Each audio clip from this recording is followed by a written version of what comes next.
Que dire en conclusion? Eh bien, je vais vous proposer de prendre un peu de distance sur l'approche classique de la gestion de projet que je vous ai présentée dans cette formation avec les méthodes agiles. Je vous donnerai également quelques conseils et puis des pistes sur les logiciels qui peuvent vous être utiles. Rappelons d'abord les objectifs que je vous avais proposés au début de cette formation. Est-ce que vous considérez que vous les avez atteints? Donc, je vous ai décrit comment mettre en œuvre la phase de montage, rédiger un cahier des charges, répartir les travaux en lots de travail, partager les responsabilités, notamment en utilisant la matrice RACI, et puis planifier un projet.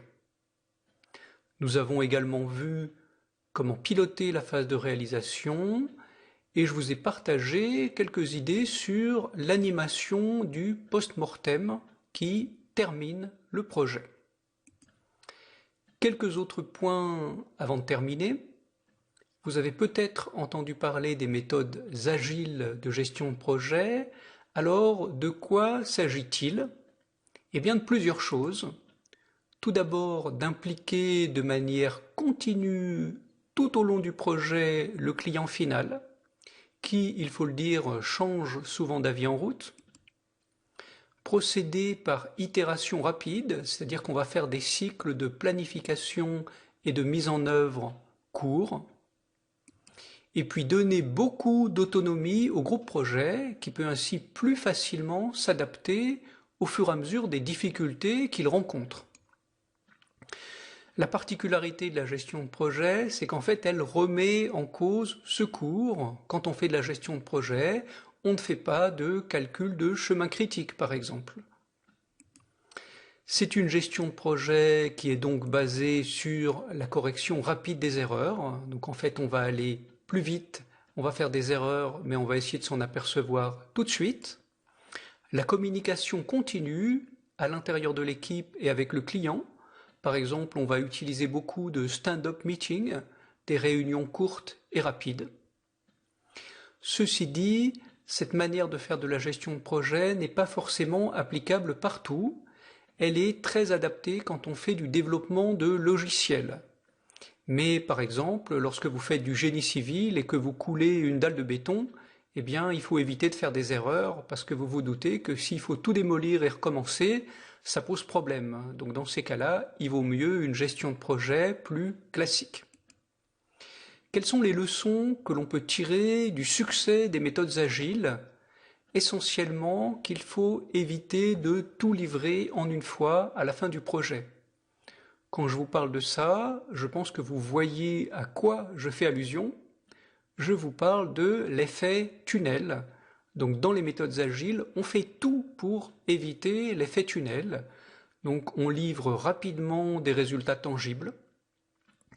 On prend en compte le fait que le projet pourrait s'arrêter en route. Et donc, on va s'efforcer de livrer d'abord les fonctionnalités les plus importantes. Comme ça, même en cas d'interruption, on aura quand même quelques livrables utiles. On met l'accent sur la réaction, sur l'adaptabilité. Maintenant, ce que je vais vous proposer, c'est quelques conseils pour finir. Donc mon premier conseil, c'est ce qui est difficile quand vous faites un projet, c'est de se projeter dans l'avenir. Et pour cela, il y a une manière de faire, c'est d'essayer de matérialiser le projet le plus tôt possible. Comment fait-on pour matérialiser un projet qui n'existe pas par définition, puisqu'un projet, il va dans le futur? Comment fait-on pour aider à penser un objectif qui est lointain, pour pouvoir quand même souder et faire travailler ensemble l'équipe projet? Eh bien, lors de la phase de définition de projet, on fera attention à donner une identité au projet. Donc, un logo, un nom, éventuellement on fera une plaquette de présentation pour l'extérieur. Lorsque l'on arrive dans la phase de montage, à ce moment-là, on pourra commencer à matérialiser le projet en réalisant des croquis, par exemple, ou bien des maquettes, parfois des maquettes numériques. Donc tout cela aide à mieux comprendre le résultat final, à éviter les erreurs, mais aussi à se motiver. Et puis dans la phase d'exécution, on prendra soin de faire des démonstrateurs, donc pour tester de petits morceaux de fonctionnement des livrables, voire des prototypes. Autre conseil, la question de l'équilibre entre la gestion de projet et la réalisation de projet. Alors je ne sais pas si vous connaissez l'anecdote, mais on parle de bateaux où il y a plus de barreurs que de rameurs. Et bien entendu, dans un projet, il ne suffit pas de prendre des décisions, il faut aussi avoir des gens qui travaillent. Donc il faut équilibrer la réalisation et le management du projet. Donc réaliser un projet, c'est avant tout faire, mais n'oubliez pas qu'il y a aussi des tâches de management, concevoir, organiser, contrôler et rendre des comptes.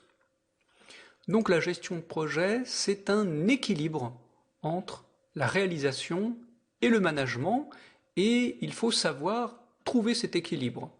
Trop de réalisation et on va dans des impasses parce qu'on n'a pas réfléchi, et trop de management, eh bien on n'avance pas. Quelques logiciels de gestion de projet pour terminer. Donc il faut le savoir, la plupart des outils de gestion de projet, compte rendu, matrice RACI, budget, on n'a pas besoin de logiciels spécifiques pour cela. Vous avez peut-être suivi ma formation au groupware et au logiciel, et à ce moment-là, vous avez déjà tout ce qui est utile. Pour l'analyse fonctionnelle, je vous conseille d'utiliser un logiciel libre qui s'appelle VUE ou Creately, qui est une application dans les nuages. Pour les diagrammes de responsabilité ou bien les diagrammes de travaux, vous pouvez utiliser Freeplane, qui est un logiciel libre de mind mapping. Et puis enfin, certains logiciels sont spécialisés en gestion de projet, et là, pour faire des pertes élégantes, il faut les utiliser. Donc on peut citer Gantt Project, qui est libre et gratuit, très pratique pour les petits projets. MS Project, donc de Microsoft, qui est un logiciel cher, mais qui peut être utile pour les projets de grande taille. Ou alors Gantter, qui fonctionne sur le web. Une petite synthèse pour terminer. Donc je vous ai décrit le développement agile. Je vous ai également montré comment, au fur et à mesure du projet, essayer de matérialiser le projet pour motiver l'équipe et aussi pour avoir une idée de la direction que l'on prend. Et puis je vous ai parlé de l'équilibre délicat entre management et réalisation de projet. Pour terminer, je vous rappelle que si vous le souhaitez, vous pouvez trouver les prises de notes partagées. Donc tout en bas des prises de notes, vous pourrez trouver des lectures recommandées. Vous pourrez également contribuer en ajoutant des références utiles. Je vous propose sur mon site web une série de fiches pratiques de gestion de projet, donc modèle de compte-rendu de réunion, exemple de to-do list, checklist d'efficacité, tableau de gestion des risques, plan de valorisation, cahier des charges et diagramme d'analyse fonctionnelle. N'oubliez pas de passer le quiz qui est disponible sous cette vidéo, c'est le dernier de cette formation.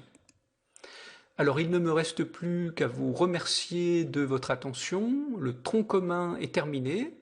Vous pouvez maintenant passer au module pour approfondir ou mieux lancer votre propre projet.